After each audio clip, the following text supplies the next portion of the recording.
Dear students, as we discussed earlier, India is a plural society, and mainly people of India is following Hinduism, and this is the product of Indus Valley civilization, as we will find later. It is known as a society for universal outlook and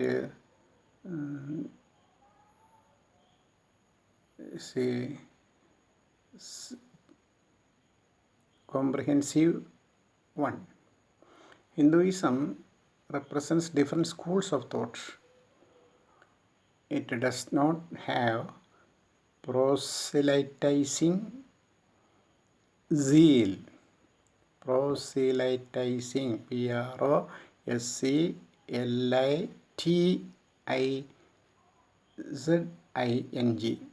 proselytizing, zeal, Z-E-A-L. Proselytizing means മതപരിവർത്തനം ചെയ്യിക്കുക. പ്രോസിലൈറ്റൈസ് മതപരിവർത്തനം ചെയ്യിക്കുക. പ്രോസിലൈറ്റൈസായി മതപരിവർത്തനം ചെയ്യിക്കുന്നതിനുള്ള zeal means ആവേശം, Z-E-I-L. Hinduism has no such a zeal of converting people to Hinduism, Hindu philosophy. Islam is the next religion distributed all over India. There are Buddhists, Jainis, and Parsis living around India. India presents human evolution of human beings in all its states, from the stages of lowest to the highest. India may be described as the museum of cults and creeds, customs and cultures, faiths and thoughts. So now I would like to quote Romain Rolland, R-O-M-A-I-N, Rolland, R-O-L-L-A-N-D, Romain Rolland, a contemporary of Rabindranath Tagore, a friend of Mahatma Gandhi, and a philosopher and thinker. And he told about India like this. India, when he discusses in a letter, he says, if there is a place on the face of the earth where all the dreams of man have found a home, from the very earliest days of his existence, it is India. Okay. അതായത് ലോകത്ത് എവിടെയെങ്കിലും ഒരു ഇടമുണ്ടെങ്കിൽ മനുഷ്യ സംസ്കൃതിയുടെ ആരംഭകാലം മുതൽ സർവ്വ ചിന്തകൾക്കും ഒരിടം, ഒരു വീട്, ഒരു ഹോം ഉണ്ടെങ്കിൽ അത് ഇന്ത്യയാണ്. ഞങ്ങൾ ലോകത്തുള്ള രാജ്യങ്ങളെ മുഴുവൻ പരിശോധിക്കുക. അവിടെയൊക്കെ ഏതെങ്കിലും ഒരു പ്രത്യേക മതത്തിൻ്റെ ആധിപത്യത്തിലാണ് കാര്യങ്ങൾ പോകുന്നത്. ഇന്ത്യയിൽ അങ്ങനെയല്ല. ഇന്ത്യ എല്ലാവരെയും ഉൾക്കൊള്ളുന്നു. സർവധർമ്മ സമഭാവനയാണ് നമ്മളിവിടെ കാണുക. എല്ലാ ജീവിത വഴികളും ഒരേ ഈശ്വരനിലേക്ക് എത്തുന്നുവെങ്കിൽ ആ വഴികളിൽ നമ്മളെന്തിനാണ് സംഘർഷമുണ്ടാക്കുന്നത്? അങ്ങനെ ചിന്തിക്കുന്ന, ടോളറൻസിൻ്റെ, സഹിഷ്ണുതയുടെ, സമവായത്തിൻ്റെ ഒരു നാടായിട്ടാണ് ഇന്ത്യയെ റൊമൈൻ റോളൻഡ് കണ്ടിട്ടുള്ളത്. ഓക്കെ, സ്വിറ്റ്സർലൻഡുകാരനായ റൊമൈൻ റോളൻഡ് കണ്ടിട്ടുള്ളത്. അടുത്തുകൊണ്ട് നമ്മുടെ ഇന്ത്യയുടെ ഒരു മഹത്വം പറഞ്ഞ കൂട്ടത്തിൽ ഇന്നും നിലനിൽക്കുന്ന സമവായത്തിൻ്റെ സന്ദേശം, പരസ്പര ധാരണയുടെയും വിശ്വാസത്തിൻ്റെയും സന്ദേശം ഈ റൊമൈൻ റോളൻഡ് പറഞ്ഞതിലുണ്ട് എന്ന് ചൂണ്ടിക്കാണിക്കാനാണ് അത് കോട്ട് ചെയ്തത്. Okay, then so India is the museum of cults and creeds. വിശ്വാസികളുണ്ട് അവിടെ, അവിശ്വാസികളുണ്ട്. വിഗ്രഹ പൂജകരുണ്ട്, വിഗ്രഹത്തെ പൂജിക്കാത്തവരുണ്ട്. ആരാധിക്കുന്നവരുണ്ട്, ആരാധിക്കാത്തവരുണ്ട്. അങ്ങനെ യുക്തിവാദികളുണ്ട്, നിരീശ്വരവാദികളുണ്ട്. അതുപോലെ തന്നെ കടുത്ത വിശ്വാസികൾ, ഈശ്വര വിശ്വാസികൾ ഉണ്ട്. പരിണാമ സിദ്ധാന്തത്തിൻ്റെ ആൾക്കാരുണ്ട്. സൃഷ്ടി സ്ഥിതി സംഹാരകർത്താവായ ദൈവത്തെ ആരാധിക്കുന്നവരുമുണ്ട്. അങ്ങനെ എല്ലാത്തരം ആൾക്കാരും, തുണി ഉടുക്കുന്നവർ ശ്വേതാംബരർ മുതൽ തുണി ഉടുക്കാത്ത ദിഗംബര വരെയും നമ്മുടെ ഇവിടെയുണ്ട്. അപ്പോൾ ആ രീതിയിൽ വ്യത്യസ്ത മത ചിന്ത ധാരകളെ കൂട്ടിവിളക്കുന്ന, എല്ലാവർക്കും അവരവരുടെ വിശ്വാസവുമായിട്ട് ജീവിക്കാവുന്ന ഒരു നാടാണ് ഇന്ത്യ എന്നാണ് റൊമേൻ റോളണ്ട് പറഞ്ഞതിൻ്റെ അർത്ഥം. അതുകൊണ്ട് ഇവിടെ ഈ സംസ്കൃതി വളർന്നു വന്ന ഇതിനെ അംഗീകരിക്കുന്ന, ഇതിനെ നിലനിർത്തിക്കൊണ്ടുപോകാൻ ആഗ്രഹിക്കുന്ന അടിസ്ഥാന വിശ്വാസ സമൂഹമാണ് ഹിന്ദുയിസം എന്ന് പറയുന്ന ആദർശ പ്രസ്ഥാനം, അല്ലെങ്കിൽ പ്രവർത്തനം, അല്ലെങ്കിൽ ചിന്ത. എന്താണ് കാര്യം? ഭാരതത്തിൽ ജാതി മത വർഗപരമായിട്ട് ആരെയും തിരിച്ചിട്ടില്ല. അങ്ങനെ തിരിക്കുവാൻ ഇന്ത്യക്കാർ പണ്ട് പരിശ്രമിച്ചിട്ടില്ല. പിന്നെ എങ്ങനെയാണ് അവർ കണ്ടത് തൊഴിലിൻ്റെ അടിസ്ഥാനത്തിൽ വിഭജനം നടത്തിയിട്ടുണ്ട്. ജീവിതചര്യയുടെ അടിസ്ഥാനത്തിൽ വിഭജനം നടത്തിയിട്ടുണ്ട്. തൊഴിലിൻ്റെ അടിസ്ഥാനത്തിൽ വിഭജനം നടത്തിയപ്പോഴാണ് ബ്രാഹ്മണ, ക്ഷത്രിയ, വൈശ്യ, ശൂദ്ര എന്ന വിഭാഗം ഉണ്ടായത്. ജീവിതചര്യയുടെ രീതിയിൽ അടിസ്ഥാനപ്പെടുത്തിയപ്പോഴാണ് ബ്രഹ്മചര്യം, ഗാർഹസ്ഥ്യം, വാനപ്രസ്ഥം, സന്യാസം എന്ന് പറയുന്ന 4 ഘട്ടങ്ങൾ ജീവിതത്തിൽ നിർണ്ണയിക്കപ്പെട്ടത്. അല്ലാതെ ജാതിയുടെ അടിസ്ഥാനത്തിൽ അല്ല. ജാതി സങ്കല്പം ഉണ്ടായിരുന്നില്ല. പിന്നെ നമ്മുടെ സങ്കല്പം എന്തായിരുന്നു? വിഷ്ണു പുരാണം എന്ന് പറയുന്ന ഒരു പുരാണം, ഇന്ത്യയുടെ 18 പുരാണങ്ങളിൽ ഒരെണ്ണമാണ് വിഷ്ണു പുരാണം. അതിലെ 41-ാമത്തെ ശ്ലോകം നമ്മൾ പറയുന്നത് എങ്ങനെയാണ്? ഉത്തരം യത് സമുദ്രസ്യ ഹിമാദ്രേശ്ചൈവ ദക്ഷിണം വർഷം തദ് ഭാരതം നാമ ഭാരതീ അത്ര സന്തതി. വടക്ക് ഉത്തരം ഭാഗം തന്നെ വടക്ക് ഭാഗത്ത് ഹിമാലയ പർവ്വതം, ദക്ഷിണം ദക്ഷിണഭാഗത്ത് സമുദ്രസ്യ സമുദ്രം. അങ്ങനെ വടക്ക് ഭാഗത്ത് ഹിമാലയവും തെക്ക് സമുദ്രവും ഉള്ള ഈ ഭൂപ്രദേശം. വർഷം എന്ന് പറഞ്ഞാൽ ഭൂപ്രദേശം, വർഷം എന്ന് പറഞ്ഞാൽ മഴ എന്നൊരർത്ഥമുണ്ട്, അതല്ല ഇവിടെ. വർഷം ഭൂപ്രദേശം, തത് ഭാരതം നാമ, അതിനെ ഭാരതം എന്ന് വിളിക്കുന്നു. ഭാരതീ അത്ര സന്തതി, അവിടെ വസിക്കുന്ന എല്ലാവരും ഭാരതീയരാണ്. ഇവിടെ വസിക്കുന്ന എല്ലാവരും ഭാരതീയരാണ്. ഇംഗ്ലീഷ് വേർഡ് ഉപയോഗിക്കുകയാണെങ്കിൽ ഇന്ത്യൻസാണ്. ഇവിടെ ബ്രാഹ്മണരോ ക്ഷത്രിയരോ വൈശ്യരോ ശൂദ്രരോ അല്ലെങ്കിൽ പുലയരോ പറയരോ ക്രിസ്ത്യാനിയോ മുസ്ലിമോ അവരുടെ അവാന്തര വിഭാഗങ്ങളൊന്നുമല്ല ഇന്ത്യയിൽ വസിക്കുന്ന എല്ലാവരും ഹിമാലയം മുതൽ കന്യാകുമാരി വരെയുള്ളവർ ഭാരതീയരാണ്. അവിടുത്തെ വാക്കുപയോഗിച്ചത് ഭാരതി, ഭാരതത്തിൻ്റെ സന്താനങ്ങളാണ്, സന്തതികളൊക്കെ. അതുകൊണ്ട് ആ ആശയത്തെ വിഷ്ണു പുരാണത്തിലെ 41-ാമത്തെ ശ്ലോകം പൗരാണികർ നമ്മളെ സങ്കല്പിച്ചത് എങ്ങനെയാണെന്നാണ്. അപ്പോൾ സോഷ്യോളജി പഠിക്കുമ്പോൾ, ഇത്തരം ചരിത്ര പശ്ചാത്തലത്തെ നമ്മൾ വിലയിരുത്തുമ്പോൾ, യൂറോപ്പിൽ കണ്ട ഒരു ഇന്ത്യയല്ല നമ്മുടെ ഇന്ത്യക്കാർ കണ്ട ഇന്ത്യയെന്ന് നമുക്ക് തിരിച്ചറിയാൻ സാധിക്കും. എന്താണ് നമ്മുടെ ഇന്ത്യ? ജാതി മത വർഗ പരിഗണനകളൊന്നുമില്ലാതെ സർവധർമ്മ സമഭാവന ഉൾക്കൊള്ളുന്ന, ആർക്കും ജീവിക്കാൻ അവകാശമുള്ള, ആരും ജീവിക്കുന്ന, വിശ്വാസപ്രമാണമായിട്ട് ജീവിക്കുന്ന ഒരു നാട്, സ്വാതന്ത്ര്യത്തിൻ്റെ നാട്, ജനാധിപത്യത്തിൻ്റെ നാട്. ആ സങ്കല്പത്തിൽ ഭാരതീയർ മാത്രമേ ഉള്ളൂ. ആ ശ്ലോകം ഞാൻ ഒന്നുകൂടി ചൊല്ലാം, താല്പര്യമുള്ളവർക്ക് എഴുതി വെക്കാം, കേട്ടുപഠിക്കാം. വിഷ്ണു പുരാണം 21-ാം ശ്ലോകം. ഉത്തരം യത് സമുദ്രസ്യ ഹിമാദ്രേശ്ചൈവ ദക്ഷിണം വർഷം തത് ഭാരതം നാമ ഭാരതീ അത്ര സന്തതി. വടക്ക് ഹിമാലയം മുതൽ തെക്ക് സമുദ്രം വരെയും കിടക്കുന്ന ഈ ഭൂപ്രദേശം ഭാരതം നാമ, ഭാരതം എന്ന പേരിൽ അറിയപ്പെടും. ഭാരതീ അത്ര സന്തതി, അവിടെ വസിക്കുന്നവരെല്ലാ സന്തതികളും ഭാരതീയരാണ്, മക്കളെല്ലാം ഭാരതീയരാണ്. ഒരു വിവേചനവും ഇല്ലാതെ തുല്യമായി കാണുന്ന നാട്, ലാൻഡ് ഓഫ് ഇക്വാളിറ്റി. അതാണ് ഇന്ത്യ. റൈറ്റ്. ഇത് കാഷ്വലായിട്ട് റൊമേൻ റോളൻ്റെ ആ കൊട്ടേഷനിൽ നിന്ന് ഇവിടെ ഈ കൊട്ടേഷൻ വരെ അങ്ങോട്ട് നിർത്തിയത് ഒരു ജനറൽ അവയർനെസ്സിന് വേണ്ടി പറഞ്ഞിട്ടുള്ള കാര്യങ്ങളാണ്. അത് നമ്മുടെ യൂണിറ്റ് ടെക്സ്റ്റിൽ ഇല്ലാത്ത കാര്യവും കൂടിയാണ്. അതൊരു അഡീഷണൽ നോളജ് എന്ന രീതിയിൽ പറഞ്ഞതേ ഉള്ളൂ. ഓക്കെ, അതുകൊണ്ടാണ് മലയാളം കൂടെ കൂട്ടിച്ചേർത്തത്, ക്ലാരിറ്റിക്ക് വേണ്ടിയിട്ട്, ശ്രദ്ധിക്കാൻ വേണ്ടിയിട്ട്. Now it is not the museum of dead thoughts but material objects, but of living communities and spiritual system. ആ സ്പിരിച്വൽ സിസ്റ്റത്തിലാണ് യൂണിറ്റി ഇൻ ഡൈവേഴ്സിറ്റി നമ്മൾ കണ്ടെത്തുന്നത്.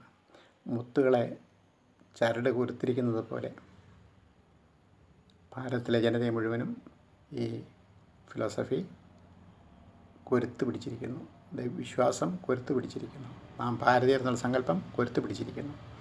ഓക്കെ, ആ ആത്മീയതയാണ് നമ്മളുടെ ഐക്യ ബിന്ദു. നാം ആരായിരുന്നാലും, സൃഷ്ടിക്കപ്പെട്ടവരാണെങ്കിലും ഇവോൾവ് ചെയ്യപ്പെട്ടവരാണെങ്കിലും എങ്ങനെ വിശ്വസിച്ചാലും നമ്മളെല്ലാം ഒരേ ഈശ്വരൻ്റെ അംശങ്ങളാണ്, ഈശ്വരൻ്റെ സൃഷ്ടിപ്പിൽപ്പെട്ടവരാണ് എന്നുള്ള വിശ്വാസത്തിൽ നമ്മൾ പരസ്പരം ഒന്നായി കാണുന്ന ആ യൂണിറ്റിയാണ് ഈ ഡൈവേഴ്സിറ്റിയുടെ ഏകത്വബോധത്തിൻ്റെ അടിത്തറ.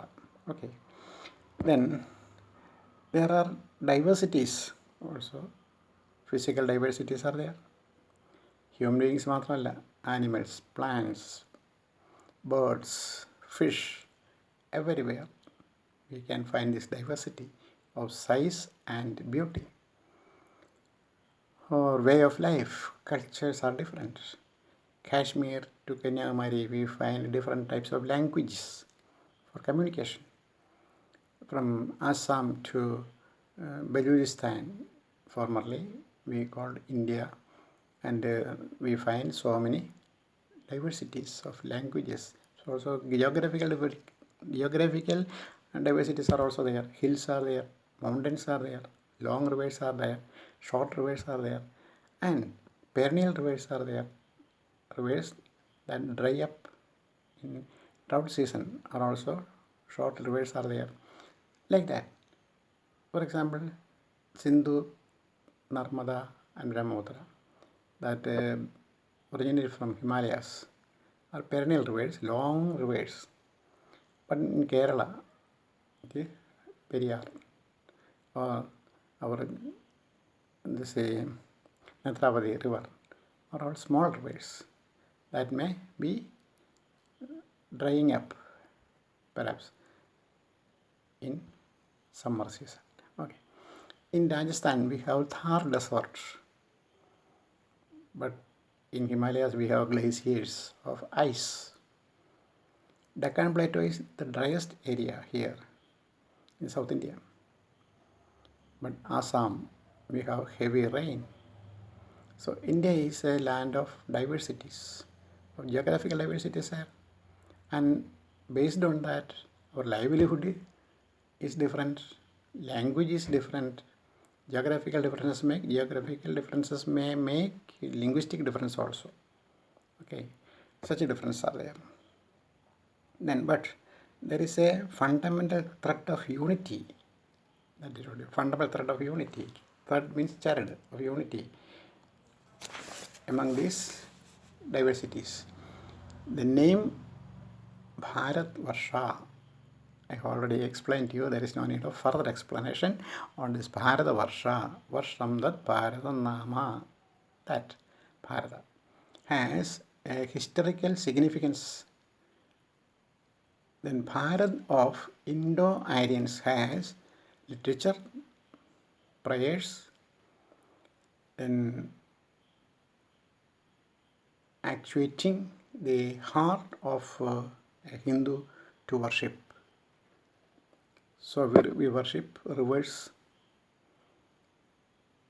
we worship mountains, we worship cities. We consider visiting of certain cities are so wonderful and giving us salvation, so to say.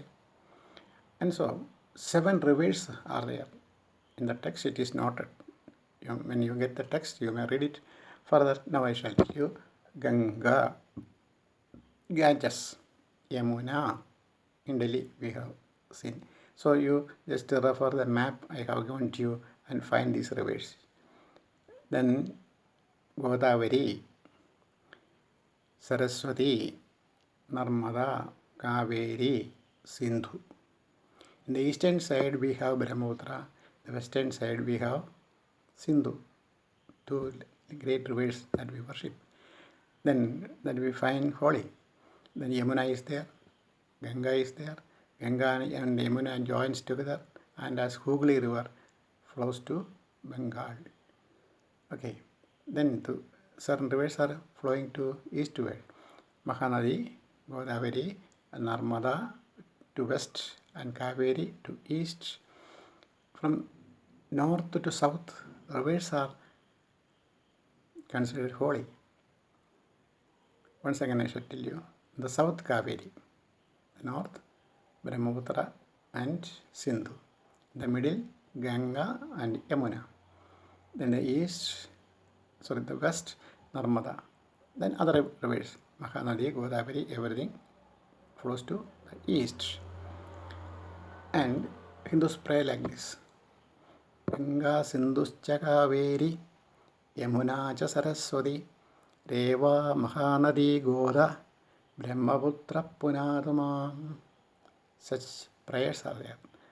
See, considering these rivers are holy, and there is an idea of unity, that we Indians are one from Himalayas to South India. So we pray reciting the names of all these rivers from north to south. So also the important places. It begins from Ayodhya. Ayodhya, Mathura, Maya, Kashi, Kanchi, Avantika, Puri, Dwaravati, Chaiva, Saptaidan, Mokshadayika. These 7 cities, Ayodhya, then Mathura, Maya. Maya means Haridwar. The present Haridwar is formerly known as Maya. Then Kashi, Kanchi, Kanchipuram, famous for silk sarees, Kanchipuram. Then that is in south. Avantika. Avantika means Ujjaini, Rajasthan, Ujjaini. And Dwaravati, Dwaraka in Gujarat. So, great city in Gujarat, Dwaraka. North Rajasthan, Ujjaini. Puri, Orissa. Then the central Indo-Ganges plain, Ayodhya and Mathura. Then in the south, Kanchipuram. These 7 cities are considered holy cities for Hindus. So 7 rivers, 7 cities. Then Himalayas to South Sea, we have we marked the boundaries of India, Bharat. The people who live the banks of these rivers, in these cities, in the villages, in between Himalayas and the ocean, Indian Ocean, are Indians, Bharatiya.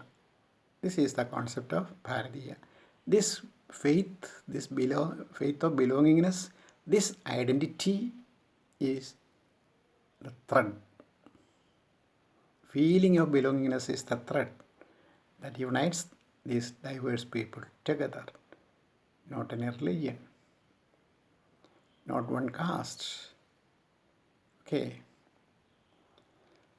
So, next, unity of the country is affected in the evolution of distinctive culture. That is one, Hinduism, means the principles prevalent in the Hindu land, Hindustan, the land of Hindus. Okay. We did not name ourselves as Hindus. It was Persians and Arabic people who named us Hindus. Sindh became Hind. The land of Sindh river became Sindhustan or Hindustan. Okay.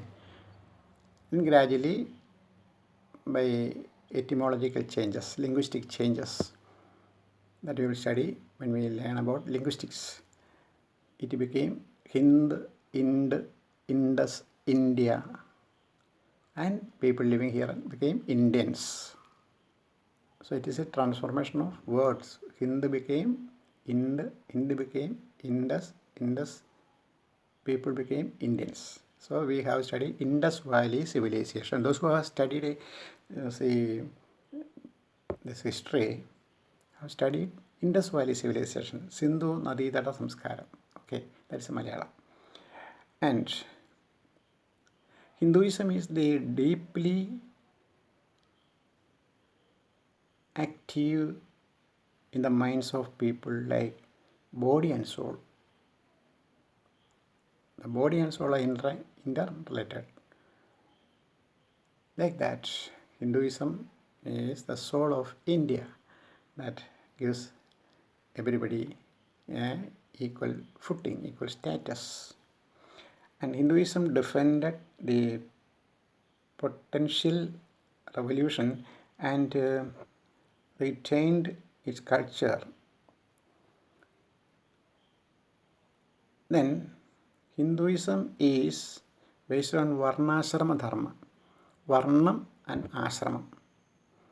I told you there were 4 divisions in the society.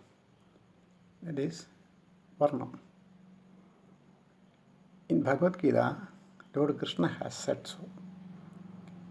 It was divinely divided. People are divinely divided. How it is? Guna, karma, vibhagasha. Quality and work done. In Bhagavad Gita, it is said like this: Chaturvarnyam maya srishtam. Chaturvarnyam, 4 varnas, 4 categories I made. Guna, karma, vibhagasha. According to quality, guna and karma, duties done. So, those who are much conscious of well-learned scholars became Brahmins. Those who are so strong enough to defend the nation, fighters became Kshatriyas. Those who are interested in business, household, agricultural activities became Vaishyas. Those who served them, these 3, Brahmana, Kshatriya and Vaishya, were served by these Shudras. So, these 3 are there always in any society.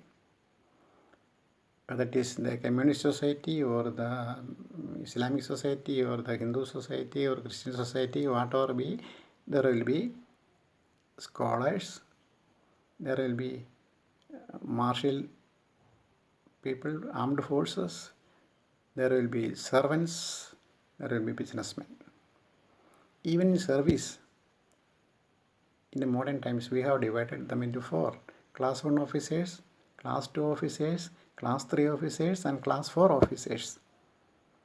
The salary scales are different also. So, how we divide it? Not by checking the birth or caste, but by the quality of work they are doing. That is what Lord Krishna said in Bhagavad Gita. I have divided people into 4: Brahmana, Kshatriya, Vaishya, Shudra. Okay, Chaturvarnyam, Maya Srishtam, Guna Karma Vibhagasha. Guna Karma Vibhagasha. Gunavum Karma അനുസരിച്ച്, quality and work അനുസരിച്ചാണ് divide ചെയ്തിട്ടുള്ളത്.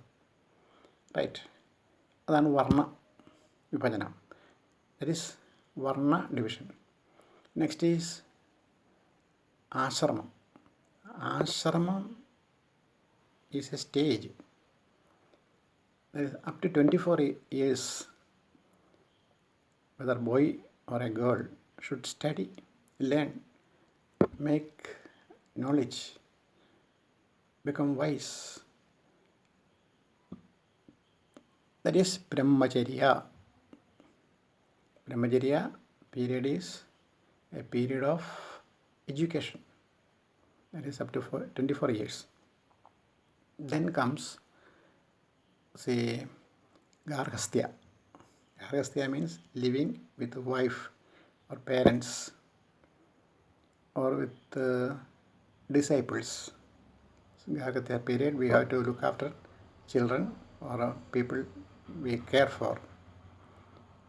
And after that, Garhastya, we have to go to Vanaprastha. Vanaprastha is the period of travel to these holy places and visit these holy rivers, and to gain more and more practical knowledge on how people live like that. The fourth one is sannyasa. Sannyasa life is of renunciation. Everything is renounced. And so